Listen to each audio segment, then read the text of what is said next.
If you can teach children one thing before they leave primary school, what would it be, Rob? If you can teach kids to socialise and have good friends and have relationships and keep relationships, they're going to be absolutely fine in life.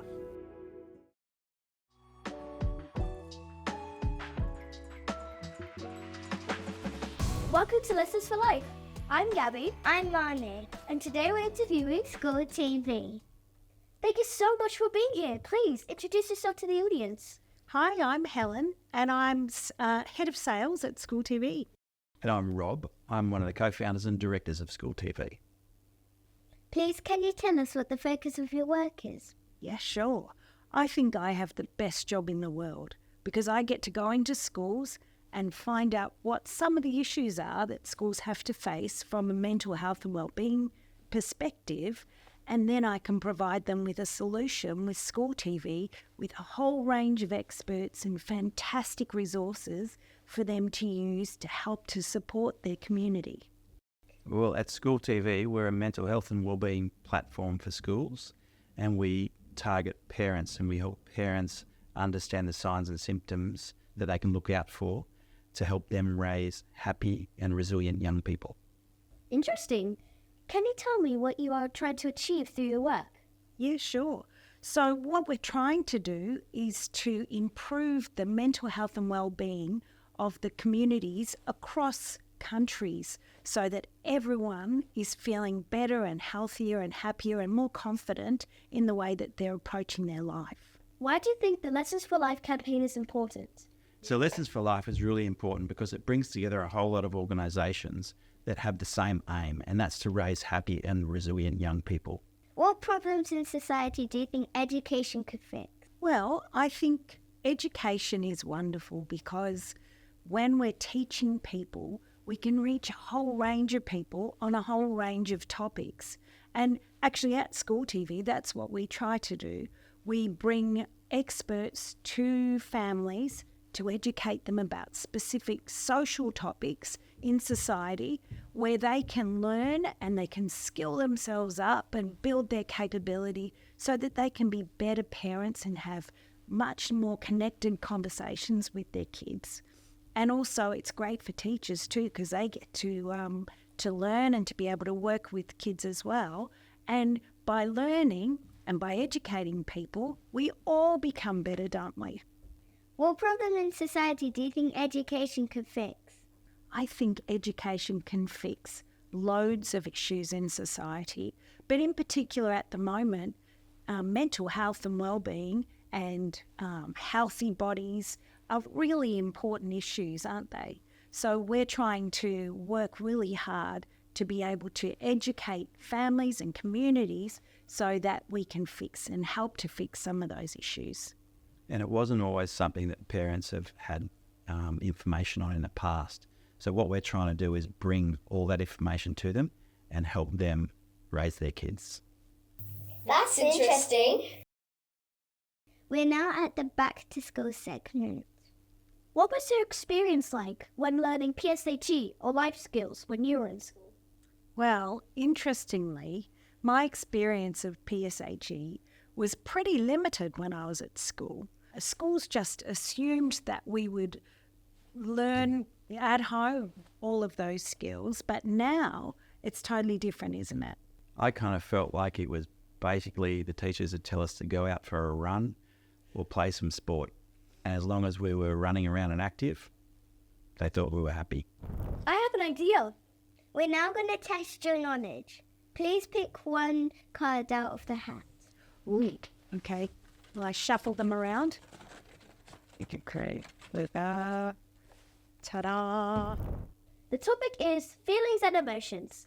Question 1. Can you identify 3 healthy actions that can help control anger? 1, breathing.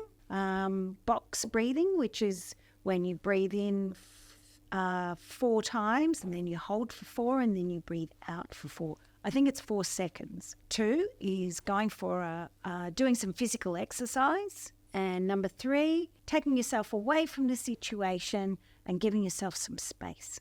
How could you support a friend who was struggling with their feelings or emotions? First thing is probably to listen to them. Sit down, have a chat, and ask them an open-ended question, and then really listen to their answer and make sure that they understand that you understand what they're feeling. And the last question, can you describe the feeling of jealousy? Well, jealousy is basically when you're feeling that you don't have something that someone else has, and that makes you feel bad, and It can make you feel really sad and disappointed and a little bit angry too. It's a whole range of different emotions, I guess, all wrapped into one when you wish you had something that somebody else has. And the best way is just feel happy for them for having that thing. Hello, can you tell me your biggest life lesson so far? Sure.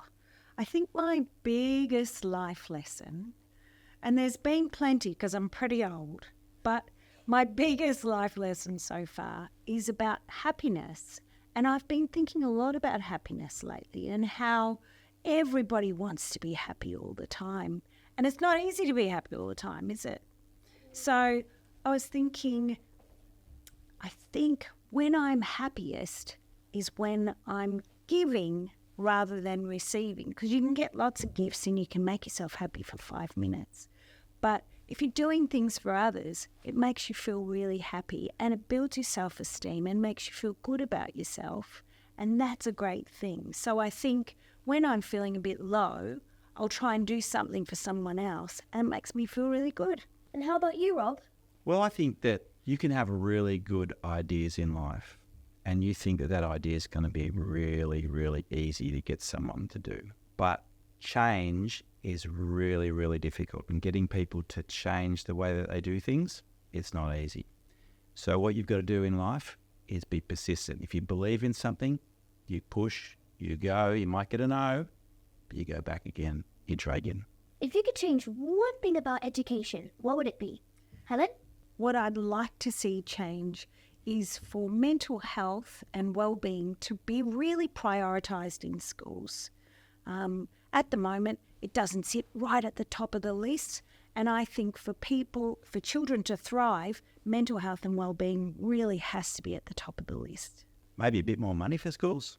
If you could teach children one thing before they leave primary school, what would it be, Rob? You know, there's a psychologist that we work with in Australia, and he says that the biggest indicator of a child's mental health and well-being is not how much money they've got, not how smart they are, but it's their ability to obtain, maintain and retain friends. And if you can teach kids to socialise and have good friends and have relationships and keep relationships, they're going to be absolutely fine in life. I think that's absolutely right, Rob. And for children to be able to remember to be kind to each other and to realise the impact of their actions. So the way they speak to each other, the way that they play together, if they can learn to really understand the impact of their actions and be as kind as possible to each other, then they're really going to do well. Before we finish our interview, is there anything you'd like to say to our listeners today? Well, yeah, I would like just any school that thinks that they would like to build community and help their parents out with information on mental health and wellbeing. I'd love them to take a look at SchoolTV and consider it. And I'd love them to get behind Lessons for Life and back what we're trying to do together. Yep. We've been spending a load of time in the UK interviewing the best experts and bringing together all of the best resources. So SchoolTV is totally standalone, standing there ready to go for schools in the UK, which is really exciting. And we're so excited to be a part of Lessons for Life and to drive change so that we have better mental health and wellbeing outcomes for families and children right across the country. Thank you so much for joining us today. You're most welcome. Thank you. You guys are amazing. For more information, visit lessonsforlife.org.